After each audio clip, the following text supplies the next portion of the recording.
Hello and welcome to Pythagoras classes.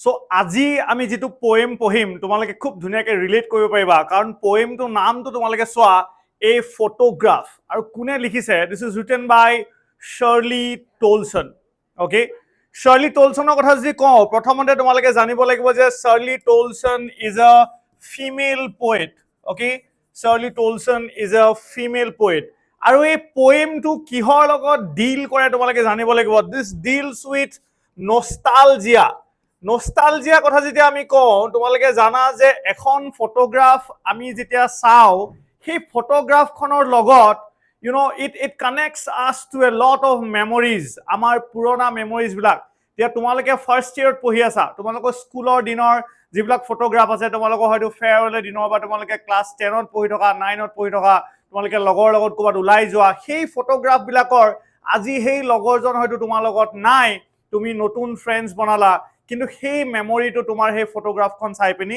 মনত পৰে হয়নে আৰু এই ফটোগ্ৰাফখনো একে তেনেকুৱা এখন ফটোগ্ৰাফ শাৰ্লি টলসনে চাই আছে আৰু this poem is autobiographical what do mean by autobiographical my dear students autobiographical মানে মই যেতিয়া নিজে নিজৰ জীৱনৰ কথা লিখিম তাক অটোবায়োগ্ৰাফি বুলি কয় আৰু তেনেকুৱা ধৰণৰ ৰাইটিংছ বিলাকক অটোবায়োগ্ৰাফিকেল বুলি কয় এতিয়া চোৱা পোয়েমটো কেনেকৈ ষ্টাৰ্ট হৈছে চোৱা আৰু এটা খুব পুৰণা পোয়েমটো চোৱা the cardboard shows me how it was so শাৰ্লি টলসনে এখন কাৰ্ডবোৰ্ড চাই আছে তাৰমানে কাৰ্ডবোৰ্ড কিয় চোৱা কাৰ্ডবোৰ্ডখনত এখন ফটোগ্ৰাফ লাগি আছে পুৰণা দিনৰ আজিকালি যেনেকৈ তোমালোকৰ ডিজিটেল ফটোগ্ৰাফ আহি গ'ল আগৰ দিনত মানুহে এলবামছ ব্যৱহাৰ কৰিছিলে তাৰ আগত মানুহে হয়তো গ্লাছৰ বটলৰ ভিতৰত ফটো ভৰাই ৰাখিছিলে কোনোবাই কাৰ্ডবোৰ্ডৰ ভিতৰত বা কাৰ্ডবোৰ্ডত লগাই পিনি পেষ্ট কৰি পিনি এটা ফটো ফ্ৰেম বনাইছিলে বুজি পালানে সো তাতে চাইছে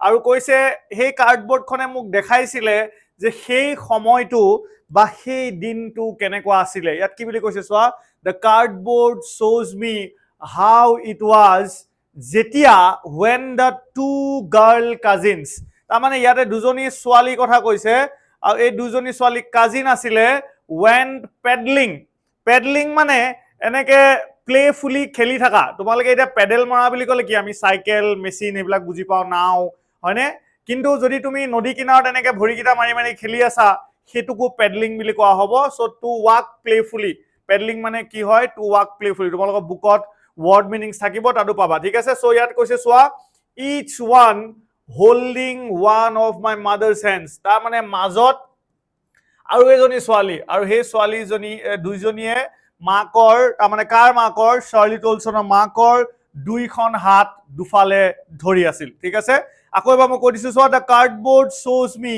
how it was when the two girl cousins went pedaling each one মানে সেই দুইগৰাকী ছোৱালী মানে মোৰ মাৰ কাজিন দুইগৰাকীয়ে মাৰ দুখন হাত দুফালে ধৰি ৰাখিছিলে okay some of my mother's hands and see the big girl এটা ইয়াত প্ৰশ্নটো কি হৈছে যে এই তিনজনী ছোৱালীৰ ভিতৰত ডাঙৰ ছোৱালীজনী কোন আছিলে she was the mother of the poet ঠিক আছে শাৰ্লি টলসনৰ মাক আছিলে আৰু কৈছে চোৱা তেওঁৰ বয়স সেই সময়ত কিমান আছিলে 12 বছৰ আছিলে ঠিক আছে শাৰ্লি টলসনৰ মাকৰ বয়স সেই সময়ত কিমান আছিলে 12 বছৰ তোমালোকে তোমালোকৰ মাহঁতৰ সৰু কালৰ ফটো দেখা পোৱা যি সময়ত তোমালোক জন্ম হোৱা নাছিলা ঠিক তেনেদৰে শাৰ্লি টলসন সেই সময়ত জন্ম হোৱা নাছিলে শাৰ্লি টলসনৰ মাকৰ কথা কৈছে মাকৰ বয়স সেই সময়ত আছিলে 12 বছৰ আৰু তেওঁলোকে হয়তো ক'বাত ফুৰিব গৈছিলে মাকৰ দুগৰাকী কাজিন লগত গৈছিলে আৰু কৈছে চোৱা all three stood still মানে কি লৰচৰ নকৰাকে সেইকাৰণে ফটোগ্ৰাফিটোক ষ্টিল ফটোগ্ৰাফি বুলি কয় তোমাৰ যদি কোনোবাই ফটো এটা উঠাই তুমি লই থাকিলে নহব তুমি ৰৈ দিব লাগিব you have to stand still okay ইয়াত কৈছে চোৱা all three stood still to smile through their hair যিহেতু ছোৱালী মানুহ চুলিখিনি অতৰাই পিনি হাঁহিছে বুজি পালানে চুলিখিনি অতৰাই পিনি তেওঁলোকে হাঁহিছে সেই কথাটোৱে কৈছে বা চুলিখিনি আউলি বাউলি হৈ আছে বুজি পালানে তো চুলিখিনিৰ পৰা তেওঁলোকে হাঁহিছে সেইকাৰণে কৈছে all three stood still কোন থ্ৰী শাৰ্লি টলসনৰ মাক আৰু তেওঁৰ দুগৰাকী কাজিন ঠিক আছে all three stood still to smile through their hair at the uncle with the camera so এতিয়া চোৱা এই ফটোটো কোনে উঠাইছিলে শাৰ্লি টলসনৰ মাকৰ আঙ্কল don't misunderstand this তোমালোকে এটো ক'লে নহব যে চাৰ্লি টলছনৰ আংকলে, চাৰ্লি টলছনৰ মাকৰ আংকলে ফটোটো উঠাইছিলে at the uncle with the camera. তোমালোকৰ এইটো এটা 1 মাৰ্কৰ কুৱেশ্যন বনিব যে কোনে ফটোটো উঠাইছিলে, কোনে উঠাইছিলে?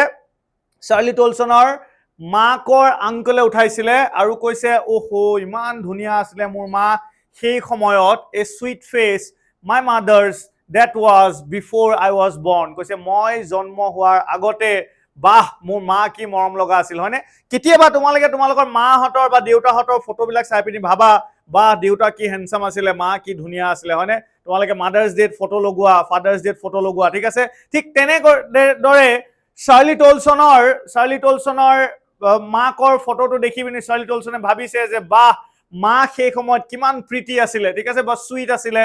My mother's death was before I was born। এইখিনিলৈকে হৈ গ'ল। এতিয়া চোৱা এই পয়েমটোত এটা খুব ডাঙৰ থিম আছে। সেই থিমটো হৈ গ'ল যে নেচাৰ আৰু মানুহ এই দুটাৰ মাজত এটা ডিফাৰেঞ্চিয়েশ্যন ক্ৰিয়েট কৰিছে। তাৰ মানে কৈছে যে প্ৰকৃতি পাৰ্মানেণ্ট হয় কম্পেয়াৰ্ড টু কি? Compared to human life. Compared to human life কি পাৰ্মানেণ্ট হয়? Nature is permanent compared to human life. মানুহৰ জীৱনটো ট্ৰানজিয়েণ্ট হয়, ট্ৰানজিয়েণ্ট মানে টেম্পৰেৰী হয়, কিন্তু প্ৰকৃতি কি হয়? পাৰ্মানেণ্ট হয়। এতিয়া চোৱা তোমালোকে ব্ৰহ্মপুত্ৰখন তোমালোকে কেঁচুৱাতে দেখিছিলা, তোমালোকৰ 1000 বছৰৰ আগতো ব্ৰহ্মপুত্ৰ আছিলে, নেক্সট 1000 বছৰৰ পিছতো ব্ৰহ্মপুত্ৰ থাকিব, কিন্তু তোমালোক নাথাকা, আমি নাথাকো। বুজি পালানে? প্ৰকৃতি চেঞ্জ হ'ব কিন্তু কমকে হ'ব মানুহৰ তুলনাত। বুজি পাইছা কি কৈছো? ঠিক আছে, মই সৰুৰ পৰা মোৰ ঘৰৰ ওচৰৰ নদীবিলাক দেখি আহিছো, মই সৰুৰ পৰা সেই সাগৰ দেখি আহিছো, ডাঙৰ ডাঙৰ সাগৰ ফুৰিব যাওঁতে, কিন্তু মই চেঞ্জ হৈছো, সাগৰখন ইমান চেঞ্জ হোৱা নাই। অ'কে, ইয়াত কৈছে চোৱা এণ্ড দ্য সি, ইয়াতে সাগৰখন আছে, তেওঁলোকে খেলি আছিলে, কিহৰ কিনাৰত খেলি আছিলে? সাগৰৰ কিনাৰত খেলি আছিলে। আৰু কৈছে and the sea which appears to have changeless was their terribly transient feet।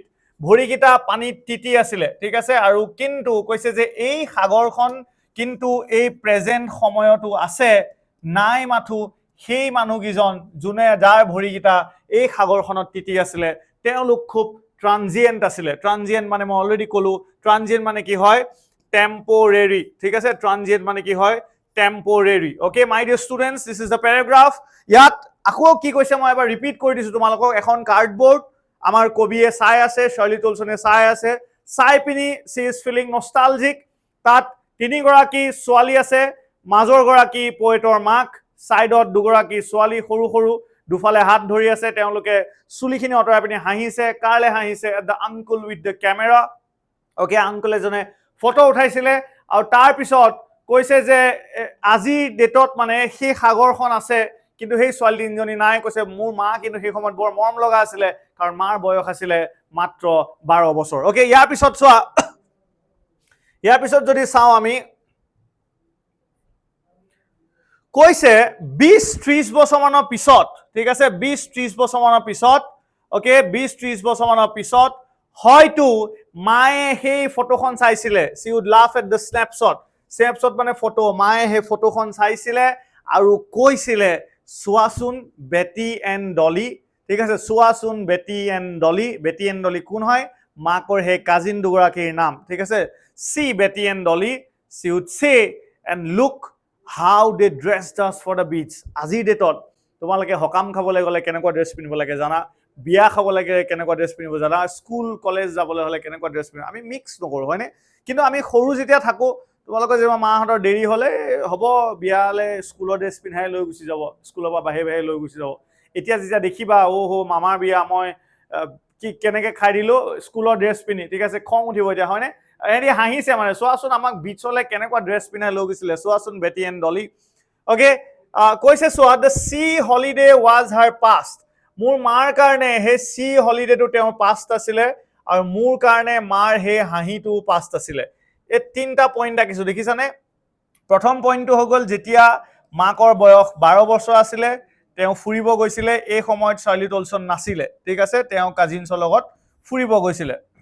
Next পইণ্টটো হৈ গ'ল 20-30 বছৰ পিছত, ইয়াতে চাৰ্লি টলছনো আছে, মাকো আছে, ঠিক আছে, মাদাৰো আছে, আৰু কাজিনছবিলাকো আছে। অ'কে, আৰু এইটো হৈ গ'ল প্ৰেজেণ্ট টাইম যেতিয়া চাৰ্লি টলছনে পোয়েমটো লিখিছে বা সেই কবিতাটো লিখিছে ফটোখন চাই চাই ঠিক আছে ইয়াত যদি মই কওঁ তোমালোকক ইয়াতে কিন্তু এই মানুহখিনি নাই বুজি পালানে সেইকাৰণে কৈছে যে মোৰ মাৰ হাঁহিটো মোৰ কাৰণে পাষ্ট এতিয়া আৰু সেই সময়ত মাৰ কাৰণে এইটো পাষ্ট আছিলে এই যে তেওঁলোক ফুৰিব গৈছিলে সেইটো পাষ্ট আছিলে বোথ ৰাই মানে ডিসএপয়েন্টেড দুখ লগাও বুজায় ঠিক আছে both disappointed with the labored ease of loss. Labored ease, this is oxymoron.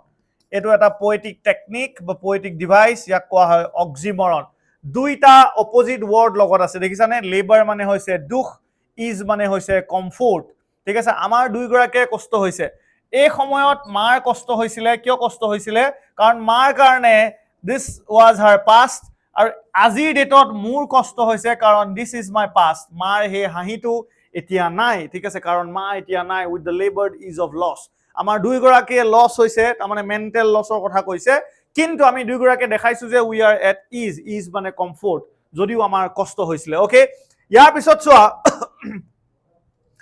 পিছত চোৱা কৈছে যে now she has been dead ঠিক আছে এতিয়া মা ঢুকালে মা আজি নাই আজি মোৰ লগত মা নাই সেইকাৰণে মই ফটোখন চাই পিনি দুখ কৰিছো now she has been dead nearly as many years as that girl lived that মানে সেই ফটোখন চাই পিনি কৈ আছে মানে মা যিমান বছৰ জীয়াই থাকিলে আজি ঢুকুৱা কিমান বছৰে হ'ল যদি 20 বছৰ আছিল আজি ঢুকুৱা 20 বছৰ হ'ল যদি 30 বছৰ আছিল আজি ঢুকুৱা 30 বছৰ হ'ল ঠিক আছে সো সেই কথাটোৱে কৈছে আৰু কৈছে যে and of this circumstance আৰু এই সিচুৱেশনটোৰ মোৰ একো কবলগীয়া নাই ঠিক আছে এই সিচুৱেশনটো সাৰ্কামস্টেন্স মানে সিচুৱেশনটো মাৰ যে মৃত্যু হ'ল সেই সিচুৱেশনটো কথা কৈছে কাৰণ আমি সকলোৱে জানো ডেথ ইজ এ ন্যাচাৰাল ফেনোমেনা আমি সবে মৰিব লাগিব ম্যান ইজ মৰ্টেল আৰু সেই কাৰণে মই কমপ্লেইন কৰি থাকিলে নহব মোৰ মা ঢুকালে বুলি বুজি পালানে কৈছে আৰু সেই সিচুৱেশনটো মোৰ একো কবলগীয়া নাই এতিয়া কেৱল নীৰৱতা আৰু নীৰৱতা there is nothing to say বুলি কৈছে মোৰ একো কবলগীয়া নাই মোৰ মনৰ ভিতৰত হে দুখটো মই বুজি পাইছো